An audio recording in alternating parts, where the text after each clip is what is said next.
வணக்கம். இன்னைக்கு நாம ஜைடஸ் லைஃப் சயின்சஸ் பத்தி கொஞ்சம் ஆழமா பார்க்க போறோம். அவங்களோட சமீபத்திய நிதி நிலைமை, அப்புறம் எதிர்கால திட்டங்கள் எப்படி இருக்குன்னு அலசலாம். முக்கியமா FY25 முடிவுகளையும் மேனேஜ்மெண்ட் என்ன சொல்றாங்கங்கிறதையும் வச்சு பேசலாம். சரி, ஆரம்பிக்கிறதுக்கு முன்னாடி எங்க இந்த முயற்சி உங்களுக்கு பிடிச்சிருந்தா ஒரு லைக் போடுங்களாம். அது எங்களுக்கு ஒரு சின்ன பூஸ்ட் மாதிரி. ஓகே, விஷயத்துக்கு வருவோம். முதல்ல FY25 ஜைடஸோட செயல்பாடு ரொம்ப நல்லா இருந்திருக்கு இல்லையா? ஆமா, ரொம்ப வலுவா இருந்திருக்கு. ரெவென்யூ பார்த்தா, அதாவது வருமானம் 18.9% ஏறி இருக்கு.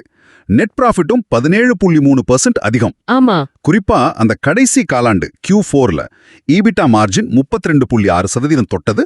அது கொஞ்சம் ஆச்சரியமா இருக்கு. நிச்சயமா. அந்த 32.6% EBITDA மார்ஜின் அவங்க செயல்பாடு எவ்வளவு திறமையா இருக்குன்னு காட்டுது. முக்கியமா அவங்க கையில இருந்த நெட் கேஷ் பொசிஷன், அதாவது கடனெல்லாம் போக கையில் இருந்த ரொக்கம், அதுவும் கணிசமா உயர்ந்திருக்கு. ஓ, அப்படியா? எவ்வளவு உயர்ந்திருக்கு? கிட்டத்தட்ட 48,836 மில்லியன் அளவுக்கு. இது நிதி ரீதியா அவங்க எவ்வளவு பலமா இருக்காங்கன்னு காட்டுது. முதலீடுகளுக்கு இது ரொம்ப உதவும். சரி, செக்மெண்ட் வாலியா பார்த்தா எந்தெந்த பகுதிகள் நல்லா பண்ணிருக்கு? US ஃபார்முலேஷன்ஸ், அதாவது அமெரிக்க மருந்து விற்பனை பிரிவு, அது பெரிய பங்கு வகிக்குது. ஆமா, அங்க 1.3 பில்லியன் ரெவென்யூன்னு பார்த்தோம். வளர்ச்சியும் நல்லா இருக்கு, 24% இல்லையா? ஆமா, 24% வளர்ச்சி. இந்தியாவிலையும் அவங்க சந்தையோட வேகத்தை விட அதிகமா வளர்ந்திருக்காங்க. அப்புறம் கன்சியூமர் வெல்னஸ் பிரிவும் நல்ல வளர்ச்சி காட்டியிருக்கு. இதெல்லாம் வேல்யூவேஷன்ல எப்படி தெரியுது மத்த பெரிய கம்பெனிகள் கூட ஒப்பிடும்போது? அது ஒரு நல்ல கேள்வி. இப்போ சன் ஃபார்மா, டாக்டர் ரெட்டிஸ் மாதிரி நிறுவனங்களோட ஒப்பிடும்போது ஜைடஸோட PE ரேஷியோ, அதாவது பங்கு விலைக்கும் லாபத்துக்கும் உள்ள விகிதம் 24x இருக்கு. அதே மாதிரி EV/BITA ரேஷியோவும் 7.6x இருக்கு. இது ரெண்டுமே மத்தவங்கள விட கொஞ்சம் குறைவுதான். அப்போ பங்கு கொஞ்சம் அண்டர் வேல்யூடா இருக்குன்னு அர்த்தமா? சில ஆய்வாளர்கள் அப்படி ஒரு பார்வையை வைக்கிறாங்க.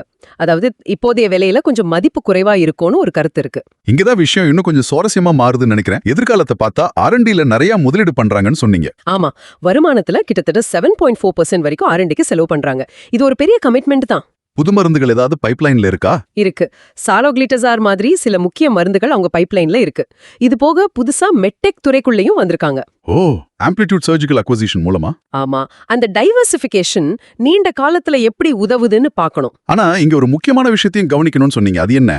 என்னன்னா FY26க்கான அவங்களோட மார்ஜின் கணிப்பு இருக்கு இல்லையா, அது கொஞ்சம் குறைவா இருக்கு. சுமார் 26% தான் எதிர்பார்க்கறாங்க. ஓ, அப்படியா? 32%ல இருந்து 26%? ஏன் அப்படி?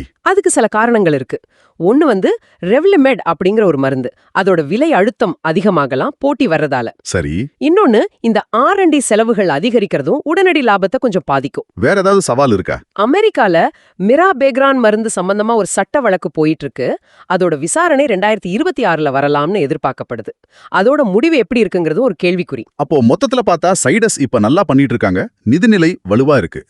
நீண்டகால வளர்ச்சிக்கு வாய்ப்புகள் நிறைய தெரியுது. புது கண்டுபிடிப்புகள், டைவர்சிஃபிகேஷன் மாதிரி. ஆமா.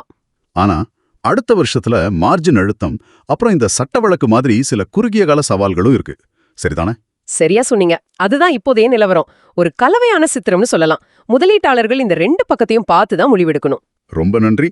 இந்த தகவல்களை பத்தி நீங்க என்ன நினைக்கிறீங்க? உங்க கருத்துக்களை கீழே கமெண்ட்ல எழுதுங்க. இந்த அலசலை பார்த்ததற்கு நன்றி. அடுத்த ஒரு சுவாரஸ்யமான தலைப்போட சந்திக்கலாம்.